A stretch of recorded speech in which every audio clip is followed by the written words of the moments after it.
Meine Damen und Herren, liebe Gäste aus Berlin, aus Deutschland, aus so vielen anderen europäischen befreundeten Ländern, liebe Ehrenamtliche und ich sage auch, liebe Freunde, auch von mir ein herzliches Willkommen hier aus dem Roten Rathaus in Berlin. Ja, die Folgen der Pandemie bestimmen derzeit überall auf der Welt unseren Alltag. Wir alle spüren es in privaten, in beruflichen Zusammenhängen. Und die Sehnsucht nach dem Ende der Einschränkungen und Verbote wird mit Sicherheit auch bei uns allen von Tag zu Tag größer. Dennoch gibt es natürlich viele Vorhaben und Pläne, die trotz der schwierigen Lage angepackt werden wollen. Und ich bin sehr froh, dass wir eine Möglichkeit gefunden haben, heute, wenn auch nur in diesem Digitalformat über die Bildschirme zusammenzukommen und sich auszutauschen, ja, sich auch wieder ein Stück besser kennenzulernen. Natürlich hätten wir Sie alle gerne hier im Roten Rathaus in Berlin begrüßt, in einem vollen Festsaal. Es geht nur in dem digitalen Format, aber es macht Mut, dass Sie wieder heute mit dabei sind. Ihre Teilnahme macht Mut, auf unserem Weg zu bleiben, so sehr uns auch Corona einschränkt. Wir rücken zusammen. Das Ehrenamt in den Mittelpunkt zu stellen, ist uns wichtig und wir wollen dieses Ehrenamt noch stärker machen, noch widerstandsfähiger auch machen.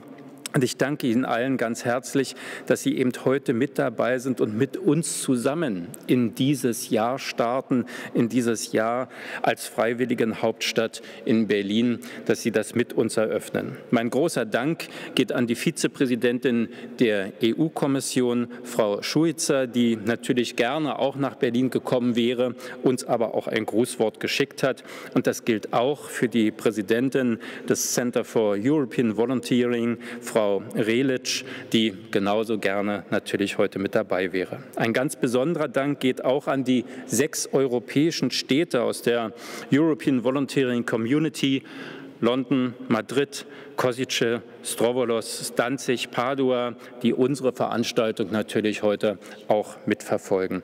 Ihre Bürgermeisterinnen und Bürgermeister sind uns auch eng verbunden und haben per Video Grüße geschickt. Wir alle werden Sie im Laufe der Veranstaltung auch noch kennenlernen und werden eben diese Grußworte auch einblenden. Es ist mir aber eine ganz besondere Freude, dass es gelungen ist, auch unseren Bundespräsidenten wieder, kann man sagen, dafür zu gewinnen, uns zu unterstützen. Auch er hat uns im Rahmen jetzt dieser Eröffnung des Freiwilligen Jahres ein Grußwort geschickt und ich möchte gerne eine Stelle aus dieser kurzen Ansprache zitieren. Herzliche Glückwünsche, sagt er, an alle Berlinerinnen und Berliner zum Gewinn des Titels Europäische Freiwilligenhauptstadt 2021. Anders als bei sportlichen Wettkämpfen geht es hier nicht um den Sieg über andere, sondern um die Gemeinschaftsleistung aller. Das Miteinander zählt. Das beweisen die vielen Engagierten, die gerade in den schweren Monaten der Corona-Krise unsere Gesellschaft zusammenhalten. Sie sind ein Grund, warum wir mit Zuversicht in die Zukunft blicken können. Wie gesagt, ich finde, es ist wunderbar in den 1, 2 Sätzen ausgedrückt, worum es uns im Rahmen dieses Jahres, das wir miteinander gestalten wollen, geht. Meine Damen und Herren, fast ein Jahr leben wir jetzt mit der Pandemie. Mitten in dieser Krise kommt den Freiwilligen eine ganz besonders wichtige Rolle zu. Doch es ist kräftezehrend, was wir gerade miteinander durchmachen und aushalten müssen. Und die Pandemie zehrt leider auch an den Kräften der Engagierten in unserer Zivilgesellschaft. Diese Entwicklung sehe ich und viele andere Bürgermeisterinnen und Bürgermeister auch mit Sorge. Denn eine starke und lebendige Zivilgesellschaft ist das Fundament für Freiheit und Zusammenhalt, auch in einer gerade wehrhaften Demokratie. Deshalb muss die Politik gerade in der aktuellen Situation dafür Sorge tragen, dass die sozialen und wirtschaftlichen Grundlagen zivilgesellschaftlicher Organisationen in der Pandemie abgesichert werden. Die Auszeichnung mit dem Titel European Volunteering Capital wird uns dabei helfen. Sie ist für uns eine große Motivation, gerade unter diesen schwierigen Bedingungen, die wir erleben, die Rahmenbedingungen für das Engagement in unserer Stadt noch weiter zu verbessern, Beispiele zu zeigen, zu ermutigen, eben auch dabei zu sein bei den fast 1 Million Menschen, wie wir gerade gehört haben, die sich schon engagieren in unserer Stadt.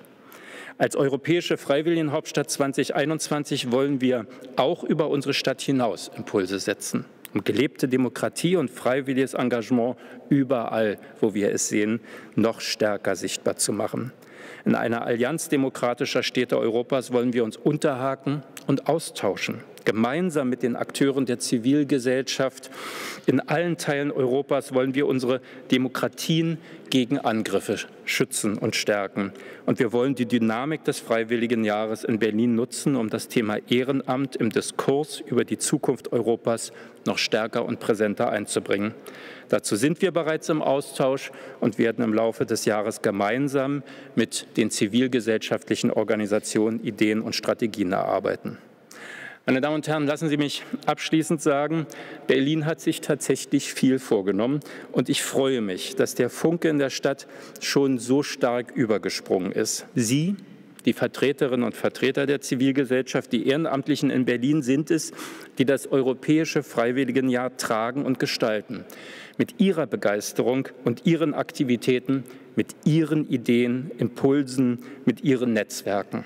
Sie bestimmen die Schwerpunktsetzung des Jahres und wie diese umgesetzt werden können. Sie zeigen auf, wie die Bedingungen für das Ehrenamt noch stärker verbessert werden können, damit sich eben noch mehr Menschen für andere Menschen engagieren. Vor uns liegt also ein buntes und spannendes Jahr, voller Veranstaltungen in der ganzen Stadt, in allen Berliner Quartieren, immer unter dem Logo der Europäischen Freiwilligen Hauptstadt 2021. Dieser Titel ist eine Chance, die wir unbedingt nutzen sollten, gemeinsam nutzen sollten. Lassen Sie uns also in die Umsetzung unserer Ideen gehen. Vielen Dank für Ihr Engagement und weiterhin viel Kraft und Mut auf unserem gemeinsamen Weg. Danke.